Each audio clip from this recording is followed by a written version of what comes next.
নির্দেশনা। আসসালামু আলাইকুম। জীবনের কঠিন সময়ে আমরা যখন দিশেহারা হয়ে পড়ি, তখন আল্লাহর কালামই পারে আমাদের হৃদয়ে প্রশান্তি দিতে। ওস্তাদ নোমান আলী খানের আজকের এই আলোচনাটি হয়তো আপনার জীবনের মোড় ঘুরিয়ে দিতে পারে। ডিপ হিদায়াত চ্যানেলে আপনাকে স্বাগতম। চলুন আজকের মূল আলোচনাটি শুরু করা।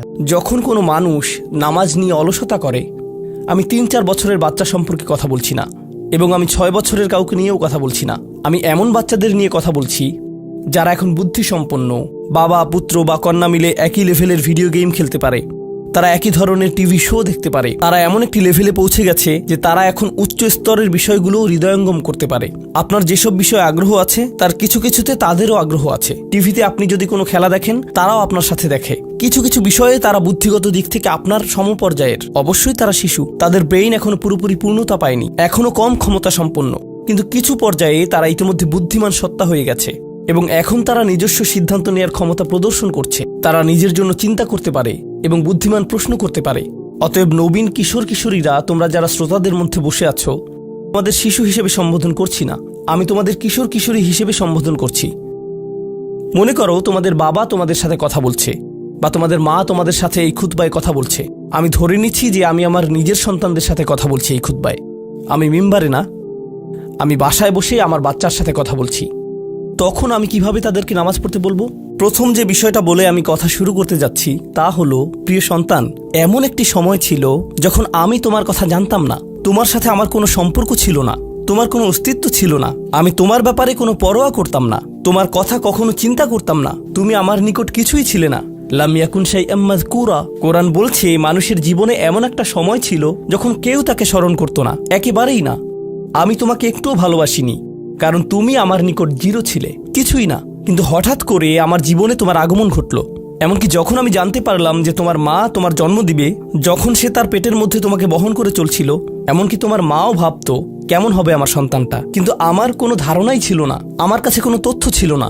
আমার একটা অংশ এই ভয়ে থাকতো যে তুমি হয়তো আমার মতো হবে, কিন্তু আমার কোনো ধারণাই ছিল না কেমন মানুষ হবে তুমি। এমনকি তুমি যখন একটু একটু করে বড় হচ্ছিলে, তুমি যখন একদম ছোট বাচ্চা ছিলে, আমি আসলে জানতাম না তুমি কে। আমি শুধু জানতাম তোমাকে খাওয়াতে হবে, আর মাঝে মাঝে তোমার থেকে দুর্গন্ধ আসতো। এছাড়া তোমার সম্পর্কে আমি তেমন কিছুই জানতাম না। এখন তুমি যেহেতু বড় হয়ে উঠছো, এখন আমরা পরস্পর কথা বলতে পারি এবং যোগাযোগ করতে পারি। তুমি স্কুলে যাচ্ছ, আমরা একই বাড়িতে বাস করি। আমি শুধু তোমাকে জানাতে চাচ্ছি, আমাদের মধ্যে এই সম্পর্কটি সবসময় বর্তমান ছিল না। আমি তোমাকে আরও জানতে চাই, এই সম্পর্কটি সবসময় বর্তমান থাকবেও না। খুবই অল্প কিছু সময়ের জন্য আমরা দুজন একত্রে থাকব, আর অল্প কিছু দিনের মধ্যেই তুমি পুরোপুরি বড় হয়ে যাবে, তুমি যুবক হওয়ার পথে। এটা খুব দূরের জিনিস না। বস্তুত তোমার বাচ্চাকাল থেকে এখন পর্যন্ত সময়টাকে আমার কাছে 1 মাসের মতো মনে হয়। চোখের পলকে তুমি এখনকার তুমি হয়ে গেছো। কিছু বুঝে উঠতে উঠতেই তুমি বড় হয়ে যাবে। একদিন ইউনিভার্সিটিতে যাবে, চাকরি করবে, বিয়ে করবে, এর সব কিছুই ঘটবে ইনশাআল্লাহ, যদি আল্লাহ ইচ্ছে করেন। যখন ওই ব্যাপারগুলো ঘটবে, তখন আমাদের সম্পর্কটা আর আজকের মতো থাকবে না। বাড়িতে এসে তুমি আমার কাছে ছুটে আসবে না, তুমি আমার সাথে সময় কাটাবে না। তোমার নিজের চাকরি থাকবে, পরিবার থাকবে, স্ত্রী থাকবে বা স্বামী থাকবে, তোমার তখন নিজের জীবন থাকবে। সুতরাং আমাদের হাতে একত্রে যে সময়টুকু আছে তা খুবই সীমিত। এমনকি এই সময়টুকুতেও তোমার স্কুল আছে, আমার চাকরি আছে, আমাকে বাজার করতে হয়। আমাদের হাতে হয়তো দৈনিক 20 মিনিট সময় থাকে সত্যিকারের কথা বলার। আমাদের একসাথে অতিশয় সংক্ষিপ্ত কিছু সময় থাকে। তুমি যখন বড় হয়ে যাবে, তখন আমার সম্পর্কে তুমি শুধু আমাদের একত্রে কাটানো ওই গুটিকত মুহূর্তগুলোর কথাই স্মরণ রাখবে, কারণ আমাদের কাছে একত্রে কাটানোর মতো 24 ঘন্টা নেই, আমাদের নেই। তো মোট কথা, প্রথম যে জিনিসটি আমি তোমাকে জানাতে চাই তা হলো, আমি তোমাকে কোনো মতে চিনি।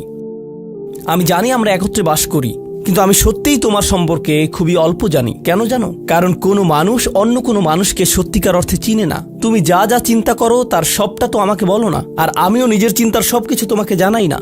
কিন্তু এমন এক সত্তা আছেন যিনি তোমাকে চিনতেন, এমনকি যখন তুমি আমার নিকট কিছুই ছিলে না তখনও। এমন এক সত্তা আছেন যিনি তোমাকে তখনও ভালোবাসতেন যখন সৃষ্টি জগতের কেউই তোমাকে ভালোবাসতো না, এই জগতের কেউই তোমাকে স্নেহ করতো না।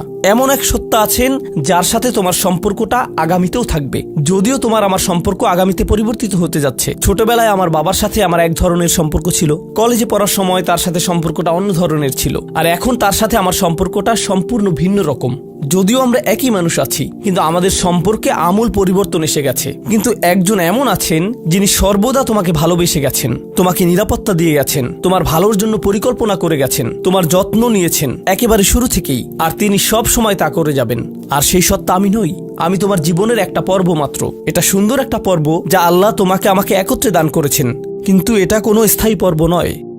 এটা ছিল প্রথম ব্যাপার যা আমি তোমাকে জানাতে চেয়েছি। দ্বিতীয় যে বিষয়টি আমি তোমাকে জানাতে চাই তা হলো, আমি যখন তোমাকে নামাজ পড়তে বলি বা কোনো কিছু করতে বলি, তোমার তখন মনে হয় আমি তোমাকে নিয়ন্ত্রণ করছি, তোমার উপর বসগিরি দেখাচ্ছি, তোমাকে কেবল এটা ওটা করতে বলি। আমি চাই তুমি জেনে রাখো, আমার পক্ষে আসলে তোমাকে নিয়ন্ত্রণ করা সম্ভব নয়। আমি তোমাকে উপদেশ দিতে পারি, কঠোরতা দেখাতে পারি মাঝে মাঝে, এটা সত্য, কিন্তু অতি সত্বর তুমি এতটা বড় হয়ে যাবে যে তখন যত জোরেই আমি চিৎকার চেঁচামেচি করি না কেন, আমার কণ্ঠস্বর যত উঁচুই করি না কেন, যত হতাশাই ব্যক্ত করি না কেন, এতে কোনো লাভ হবে না। কারণ তোমার সিদ্ধান্তগুলো তুমিই নিবে। তুমি এরকম বলবে, আচ্ছা বাবা, আমি একটু পরে তোমাকে কল দিচ্ছি, আমাকে এখন যেতে হবে, আর একটা কল এসেছে। তুমি তখন আমাকে অপেক্ষায় রাখবে আর নিজের কোনো প্রয়োজন সারবে। মূলত অধিকাংশ সময় তোমার পছন্দ অপছন্দের উপর আমার কোনো নিয়ন্ত্রণই থাকবে না। তুমি যখন স্কুলে থাকো এবং বন্ধুদের সাথে আড্ডা দাও, তাদের সাথে কথাবার্তা বলো, আমি ওইসব কথাবার্তার কোনো কিছুই নিয়ন্ত্রণ করি না। আর আমি যদি ইতিমধ্যেই তোমাকে আইপ্যাড বা ফোন বা এরকম কিছু দিয়ে থাকি, আর এগুলো দিয়ে তুমি তোমার বন্ধুদের সাথে যোগাযোগ করো, তুমি তখন কোন ধরনের যোগাযোগ করো তার উপর আমার কোনো নিয়ন্ত্রণই থাকে না। এমনকি যদি আমি ওইসব ডিভাইসে প্যারেন্টিং কন্ট্রোল অ্যাপস ইনস্টল করে দেই, তবুও আমি তোমার চিন্তা নিয়ন্ত্রণ করতে পারি না। আমি কিছুটা নিয়ন্ত্রণ পেতে পারি, কিন্তু সেটা খুবই সীমিত। তবে এমন একজন আছেন যিনি নিয়ন্ত্রণ করে গেছেন তোমার শরীরের প্রতিটি কোষ।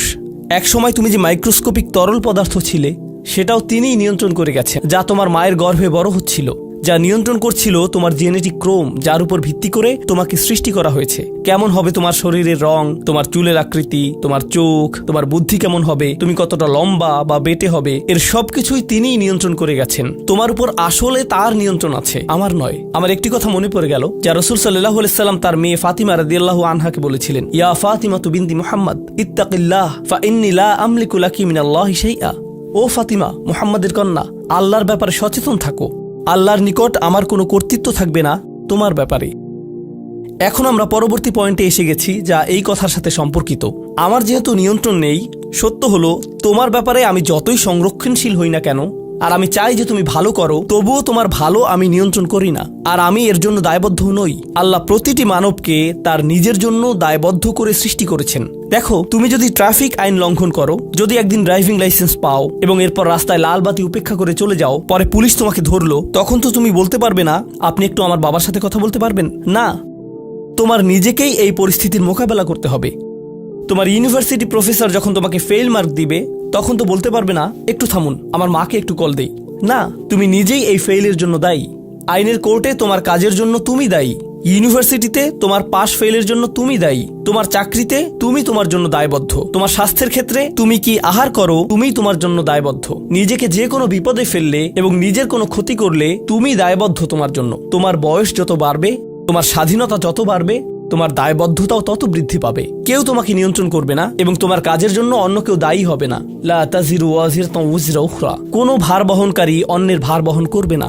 আমি আসলে তোমার জন্য দায়ী নই। আর শেষ বিচারের দিন আমরা প্রত্যেকে সম্পূর্ণ একাকী আল্লাহর সামনে উপস্থিত হব। এখন এই দুনিয়াতে আমরা একসাথে একত্রে বসবাস করছি, আমরা একই পরিবারের সদস্য, আমরা কোলাকুলি করি, আমি আমৃত্যু তোমাকে ভালোবাসি, আমি সর্বদা তোমাকে নিয়ে চিন্তা করি। কিন্তু সামনে এমন একটা দিন আসছে যেদিন আমরা আমাদের সমগ্র অস্তিত্বের সবচেয়ে নিঃসঙ্গ সময় পার করব। বস্তুত শেষ বিচারের দিন তুমি যদি আমার কাছে দৌড়ে আসো, এমন হতে পারে যে আমি তোমার থেকে দৌড়ে পালাবো।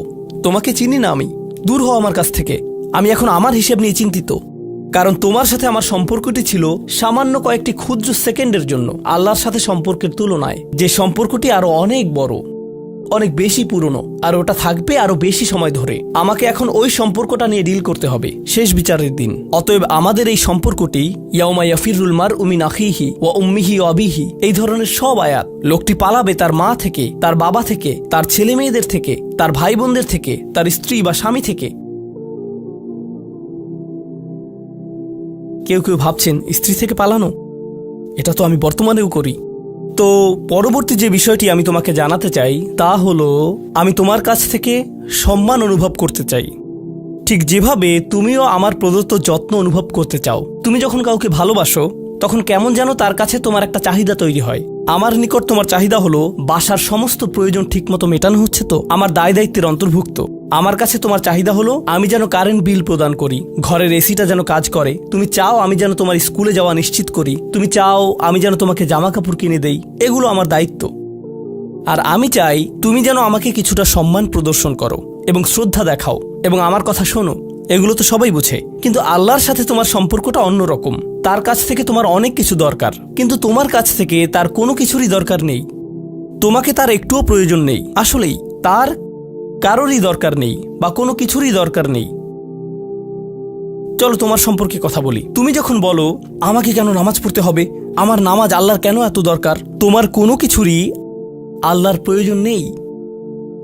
এই নামাজ কোনোভাবেই তার উপকারে নয়। আল্লাহ এমনকি বলছেন যখন কোনো কিছুই থাকবে না, চলো কোরআন থেকে একটা উদাহরণ দেই। যখন এই মহাবিশ্বে কিছুই থাকবে না, চলো কয়েক সেকেন্ডের জন্য আল্লাহর গৌরব নিয়ে কথা বলি। সম্প্রতি বিশ্বকাপ চলার সময় আমি কাতারে ছিলাম। যেই টিম জয়লাভ করে, আর্জেন্টিনা জয়লাভ করে, তাদের জন্য এটা ছিল একটা দারুণ গৌরবময় মুহূর্ত।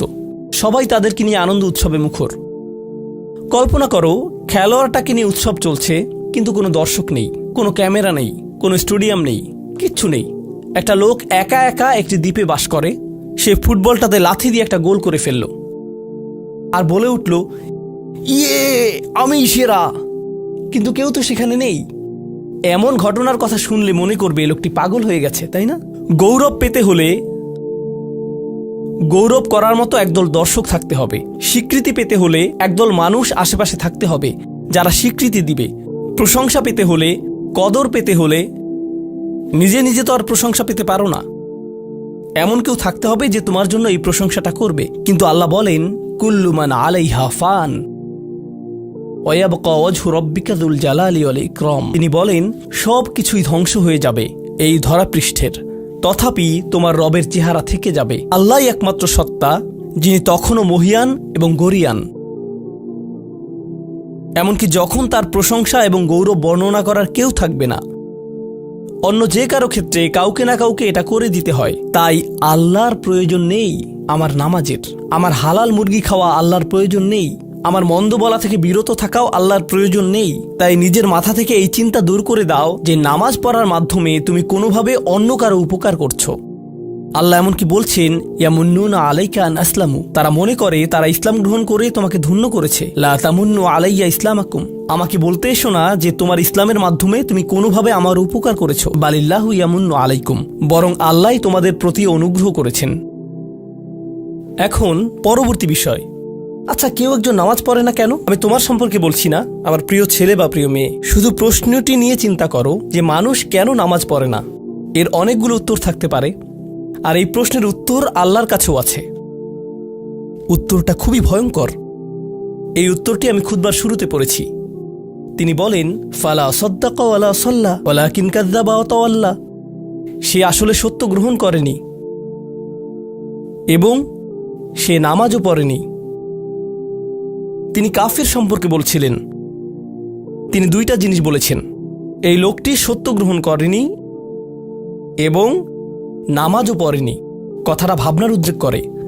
যদি বলা হয় সে সত্য গ্রহণ করেনি, আমার আশা হলো তিনি বলবেন লা সাদ্দাকা ওয়ালা আমানা, কিন্তু তিনি বলছেন লা সাল্লা। এর মানে হলো আল্লাহর সত্য গ্রহণ করার ব্যাপারে তোমার অন্তরে কিছু একটা মিসিং আছে। না না না, বাচ্চাটা বলে আমি আল্লাহকে বিশ্বাস করি, আমি মুসলিম। হ্যাঁ, তুমি এখানে মুসলিম, তোমার মাথায়। কিন্তু এই সত্য তো শুধু তোমার মাথার জন্য না, এই সত্য তোমার অন্তরের জন্য। তুমি এখনো অনুভব করছো না যে ব্যাপারটা কেমন সিরিয়াস। তুমি এখনো উপলব্ধি করছো না যে এটা কি। মাঝে মাঝে কোনো বিষয় তুমি জানো হয়তো, কিন্তু এই নিয়ে চিন্তা করা থেকে পালিয়ে বেড়াও। এটা সত্য, তুমি জানো বিষয়টা কিন্তু চিন্তা করতে চাও না। আর তাই এটা যেহেতু মিসিং, ঠিক এই কারণে আমি সহজেই নামাজের কথা ভুলে যাই কখনো কখনো, এবং তুমিও ভুলে যাও কখনো কখনো। এমনটা ঘটে কারণ আমাদের অন্তর কিছুটা বিভ্রান্ত হয়ে পড়ে। দিনের এই সত্যতা, আল্লাহকে সেই সত্যটা, সেই অকাট্য সত্যটা আমাদের মস্তিষ্কের পেছনের কোনো একটা সেলফে গিয়ে পড়ে থাকে। আমরা অন্য কিছুতে ব্যস্ত হয়ে পড়ি এবং এই নিয়ে আর চিন্তা করি না। আল্লাহ এটাই বলেছেন। সুতরাং তোমার নামাজ পড়া আল্লাহর প্রয়োজন নেই। এমনকি তুমি যদি নামাজ পড়ো, আমি পড়তে বলছি এই কারণে, তখন কি করো? নামাজের জন্য কিভাবে নিয়ত করো? তখন আমি 4 রাকাত নামাজ পড়বো, দাঁড়ালাম, কারণ আমার আব্বা বারবার পড়তে বলছেন। আল্লাহু আকবার। নবী সাল্লাল্লাহু আলাইহি সাল্লাম আমাদের বলেছেন, নিয়ত সঠিক না হলে কাজের কোনো মূল্য থাকে না। ইন্নামাল আমালু বিন্নিয়াহ, ইন্নামাল আমালু বিন্নিয়াত। এমনকি যদি তুমি কাজটা করেও থাকো কিন্তু তোমার নিয়ত ছিল আমি শুধু তোমাকে বিরক্ত করি, এটাই তোমার নিয়ত, তখন এই নামাজ আমার যেমন কোনো উপকার করবে না, ঠিক তেমনি তোমারও কোনো উপকার করবে না। তোমার সত্যিকারের আন্তরিক নামাজ থেকে একমাত্র যে উপকৃত হবে সে হলো তুমি নিজে। এখন এটাই সেই প্রশ্নের উত্তর যে কেন একজন মানুষ নামাজ পড়ে না। আরও 2টা কথা তোমার সম্পর্কে বলতে চাই। তার মাঝে একটা হলো নামাজ পড়ার উদ্দেশ্য কি, কোন কারণে পড়ব। কারণ তুমি হয়তো ভাবছো নামাজ পড়ার উদ্দেশ্য হলো তুমি যেন জাহান্নামে না জ্বলো। নামাজ পড়ার উদ্দেশ্য হলো তুমি যদি নামাজ না পড়ো আল্লাহ তোমাকে ঘৃণা করবেন। নামাজ পড়ার উদ্দেশ্য হলো তুমি যদি নামাজ না পড়ো তুমি শাস্তি পাবে, অথবা তুমি আর মুসলিমই থাকবে না, ফেরেশতারা তোমাকে অভিশাপ দিবে। সমস্ত নেতিবাচক বিষয়। আল্লাহ ওই সমস্ত উদ্দেশ্যের কথা উল্লেখ করেননি। নেতিবাচক কিছু থেকে মুক্তি পাওয়া নামাজের মূল উদ্দেশ্য নয়। নামাজের মূল উদ্দেশ্য হলো ইতিবাচক কিছুর দিকে ছুটে চলা, এটাই নামাজের উদ্দেশ্য। এমন 2 ছাত্রের মধ্যে পার্থক্য যেন একজন লেখাপড়া করে যেন সে ফেল না করে, আর অন্যজন লেখাপড়া করে কারণ সে ওই সাবজেক্টটা পড়তে ভালোবাসে। একজন ছাত্র পড়ালেখা করছে পজিটিভ কিছুর জন্য, আর অন্যজন পড়ালেখা করছে কারণ সে এমন কিছু থেকে বাঁচতে চাচ্ছে যা নেগেটিভ। একজন কর্মচারী তার চাকরিটাকে দারুণ ভালোবাসে, আর অন্য একজন কর্মচারী শুধু চায় সে যেন চাকরিটা না হারায়। তারা একই চাকরি করছে, একেবারে অভিন্ন চাকরি, কিন্তু একজন চাকরিটা করতে পেরে কি যে খুশি, কত যে আনন্দ তার, আর অন্যজন খুবই হতাশ, সবসময় মনমরা ভাব। কেন? কারণ তাদের একজন এটা করছে ক্ষতিকর কিছু থেকে মুক্তি পাওয়ার জন্য, আর অপরজন এটা করছে উপকারী কিছুর দিকে ছুটে চলার জন্য। আল্লাহ কোরআনে যখন আমাকে নামাজ সম্পর্কে বলেছেন যে কেন আমাদের নামাজ পড়া দরকার, তিনি মূসা আলাইহিস সালামকে এই উত্তরটা বলে দিয়েছেন। যখন তিনি তার সাথে সাক্ষাৎ করেছিলেন তিনি বলেছেন, আকিমিস সলাতা লিযিকরি, আর আমাকে স্মরণ করার উদ্দেশ্যে নামাজ কায়েম করো। তোমার নামাজ ঠিক রাখো যেন তুমি তোমার রবকে স্মরণ করতে পারো। আমি তোমাকে ইতিমধ্যে বলেছি যে তোমার আমার সম্পর্কটা খুবই সীমিত, কিন্তু তোমার সাথে আল্লাহর সম্পর্কটা অনেক আগে থেকে শুরু হয়েছিল, আর তার সাথে তোমার এই সম্পর্কটা অনন্তকাল ধরে বলবৎ থাকবে। তাই সেই সম্পর্কটির কথা স্মরণে আনা আবশ্যক, কারণ ভালো যত কিছু তোমার কাছে আসে তা আসে ওই সম্পর্কটা থেকেই। সামান্য কিছু ভালো জিনিস তোমার বাবার কাছ থেকে আসে, কিছু কিছু ভালো জিনিস, কিন্তু সকল ভালো জিনিস যা তোমার কাছে আসে তা আসে একমাত্র ওই সম্পর্কটির কারণে। যদি তুমি চাও সকল উপকারী জিনিস তোমার জীবনে অবস্থান করুক, তখন তোমাকে অবশ্যই তার কথা স্মরণ করতে হবে যার নিকট থেকে সকল কল্যাণের আগমন ঘটে, যার নিকট থেকে সকল নেয়ামতের আগমন ঘটে, সকল রিজিকের আগমন ঘটে, সকল হেদায়েতের আগমন ঘটে। আর তাই আল্লাহ বলছেন সর্বোত্তম যে উপায়ে তুমি এটা করবে তা হলো নামাজের মাধ্যমে তুমি আমাকে স্মরণ করবে। এজন্যই তোমার নামাজ পড়া দরকার। আচ্ছা, পরিশেষে এজন্যই তোমার এটা করা উচিত, কিন্তু তুমি এটা করছো বলেই সঠিক নিয়ত সহকারে। আল্লাহ বলছেন কেবল এখানেই শেষ নয়, এর কিছু উপকারিতাও আছে। কিছু ভালো জিনিস তোমার পথে আসবে যখন তুমি সত্যি সত্যি আল্লাহকে স্মরণ করবে। যখন তুমি আল্লাহকে স্মরণ করবে যেভাবে তিনি চান সেভাবে, আর যে উপায়ে তিনি চান তা হলো এই নামাজগুলোর মাধ্যমে। তুমি যদি এটা করতে পারো, আল্লাহ বলছেন ইন্না সলাতা তানহা আনিল ফাহশাই ওয়াল মুনকার। এমনকি এই আয়াতেও ওয়ালা যিকরুল্লাহি আকবার, তিনি বলছেন নামাজের মধ্যে এই উপকারটি আছে যে এটা তোমাকে অশ্লীলতায় পড়ে যাওয়া থেকে রক্ষা করবে। কারণ অশ্লীলতা তোমার চারপাশে বিরাজমান, আর আমি প্রিয় পুত্র তোমাকে এটার সম্মুখীন হওয়া থেকে রক্ষা করতে পারবো না। অশ্লীলতা তোমার ফোনে, অশ্লীলতা তোমার স্কুলে, অশ্লীলতা তোমার বন্ধুদের মাঝে, অশ্লীলতা ঈদের অনুষ্ঠানে, যখন কোনো কর্নারে গিয়ে বন্ধুদের সাথে আড্ডা দাও, অশ্লীলতার উপস্থিতি তুমি সর্বত্র দেখতে পাবে। প্রতিবার যখনই তুমি অশ্লীলতার দিকে এগিয়ে যাবে তোমার অন্তর ক্ষতিগ্রস্ত হয়ে পড়বে। আর আল্লাহ বলছেন যদি তুমি এই নামাজগুলো আদায়ে যত্নবান হও, এগুলো তোমাকে অশ্লীলতার করাল গ্রাস থেকে রক্ষা করবে। একবার যদি তুমি অশ্লীলতায় ডুবে যাও, তখন তুমি হয়ে পড়বে যেমন তুমি যদি দূষিত বাতাসে নিঃশ্বাস নাও, প্রথম প্রথম তোমার কাশি আসবে, কিন্তু যদি এতে বেশিক্ষণ অবস্থান করো একসময় এতে তুমি অভ্যস্ত হয়ে পড়বে। অশ্লীলতাও ঠিক এরকম। এতে আকণ্ঠ নিমজ্জিত থাকলে একসময় এটাকে আর বড় অপরাধ বলে মনে হবে না। নিজেকে এর থেকে রক্ষা করার কোনো গরজ অনুভব করবে না আর, কারণ তোমার প্রতিরোধ ব্যবস্থা দূষিত হয়ে গেছে। এরপর তুমি এমনকি আরো বিষাক্ত আচরণের জন্য প্রস্তুত হয়ে যাবে, এমনকি আরো জঘন্য বিষয় ওয়াল মুনকার, এমনকি আরো ঘৃণ্য কাজও তোমার দ্বারা সম্পন্ন হয়ে যেতে পারে। অধপতনের অতল গহ্বরে হারিয়ে যাওয়া থেকে এই নামাজগুলো তোমাকে রক্ষা করবে। এই জন্যই তোমার নামাজ পড়া দরকার।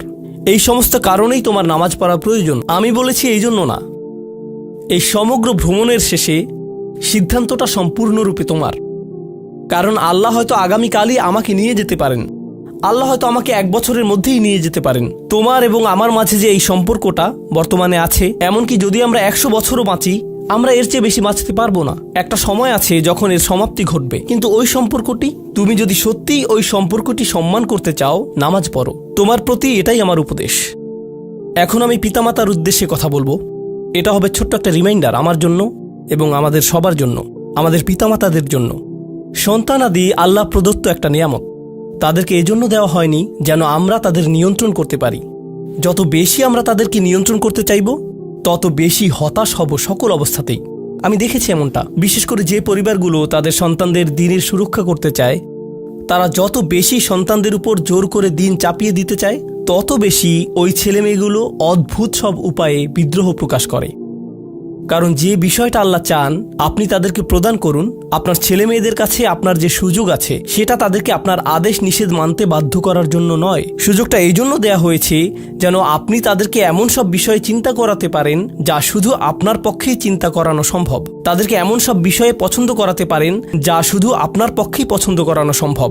আপনার বাচ্চাটা বাস্কেটবল পছন্দ করে কারণ সে আপনাকে বাস্কেটবল খেলতে দেখেছে। সে প্লে স্টেশন পছন্দ করে কারণ সে তার বাবাকে প্লে স্টেশনে খেলতে দেখেছে। এভাবে আপনি বাচ্চাটার অন্তরে কোনো কিছুর জন্য ভালোবাসা তৈরি করে দিতে পারেন, কারণ আপনি যেরকম, আপনার পক্ষে এটা করা সম্ভব। আর যখন বাচ্চাদেরকে বলতে থাকেন তোমার হোমওয়ার্ক করো, তোমার হোমওয়ার্ক করো, আপনার সন্তানের বয়স যখন 40 হবে, সে তখন বলবে না আমি হোমওয়ার্ক ভালোবাসি, কিন্তু 40 বছর বয়সেও সে বলবে আমি বাস্কেটবল ভালোবাসি, আমার বাবা সবসময় বাস্কেটবল খেলতেন। আপনি যা ভালোবাসেন তা ট্রান্সফার হয়ে তার কাছে চলে যায়, আর যা করতে বলেন তা প্রত্যাখ্যাত হয়ে যায়। এমনটি আপনার ক্ষেত্রেও ঘটেছিল। আপনার ছেলে মেয়েদের কথা ভুলে যান, আপনার নিজের বাস্তবতাও এটাই। আপনার বাবার কিছু কিছু জিনিস যে আপনি এখনো পছন্দ করেন তা ভালোবাসার মাধ্যমে আপনার নিকট ট্রান্সফার হয়েছিল, আর আপনার বাবার ওই ব্যাপারগুলো আপনি অপছন্দ করতেন যা তিনি জোর করে আপনাকে গেলাতে চেয়েছিলেন। এখানে উপবিষ্ট প্রত্যেকের বাস্তবতা এটাই, শুধু সেগুলোই গ্রহণ করেছি যেগুলো ভালোবাসার মাধ্যমে হস্তান্তরিত হয়েছিল। ঠিক এই ইশারাটাই আমাদের পিতামাতাদেরকে দেয়া হয়েছে সূরাতুল ইসরার এই আয়াতে, রব্বির হামহুমা কামা রব্বায়ানি সগীরা। রব্বায়ানি মানে যখন তারবিয়া ব্যবহার করা হয় একটি চারাগাছ বড় করার জন্য, আপনাকে চারাগাছটির যত্ন নিতে হবে, এর সযত্নে প্রতিপালন করতে হবে। গাছটির প্রতি চিৎকার চেঁচামেচি করলে তো হবে না, তাড়াতাড়ি বড় হও, তাড়াতাড়ি লম্বা হও। আপনার একে সময় প্রদান করতে হবে। অনেক সময় পোকামাকড় এসে এর পাতাগুলো খেয়ে ফেলতে চাইবে, আপনাকে তখন পোকামাকড় সরিয়ে দিতে হবে। কখনো কখনো একটু কঠোর আচরণ করতে হবে, শুধু অতটুকুই যেন পোকামাকড়গুলো দূর হয়ে যায়। এরপর আবারও এতে পানি দিতে হবে। আমাদের বাচ্চাদের সাথে আমাদের উদাহরণটা ঠিক এমনই। ঠিক এ কারণেই আমরা আমাদের মাতা পিতার জন্য এই দোয়াটা করি। আমি দোয়া করছি আল্লাহ যেন আমাদের সন্তানদেরকে হেদায়েত দান করেন, যা শুধু তার পক্ষেই দেয়া সম্ভব। দোয়া করছি আল্লাহ তাদের অন্তরে ইস্তিকামা প্রদান করুন, যেন তারা তাদের জীবনে সঠিক সিদ্ধান্ত নিতে পারে। আরও দোয়া করছি আল্লাহ তাদেরকে ইব্রাহিম আলাইহিস সালামের দোয়ার মতো করুন, যা তিনি আমাদের সবার জন্য করেছিলেন, রব্বি জাআলনি মুকিমাস সলাতি ওয়া মিন যুররিয়াতি। হে আমার রব, আমাকে সালাত কায়েমকারী বানান এবং আমার বংশধরদের মধ্য থেকেও। আল্লাহ তাআলা এখানে উপস্থিত পিতামাতাদেরকে, আমাকে সহ সবাইকে এমন দৃষ্টান্তে পরিণত করুন যে আল্লাহকে ভালোবাসে এবং যে নামাজকে ভালোবাসে, যেন আমাদের ছেলেমেয়েরা নামাজের প্রেমে পড়ে যায় আমরা যেভাবে নামাজকে ভালোবাসি তা দেখে। বারাকাল্লাহু লি ওয়া লাকুম ফিল কুরআনিল হাকিম ওয়া নাফা'নি ওয়া ইয়্যাকুম বিল আয়াতি ওয়াজ যিকরিল হাকিম।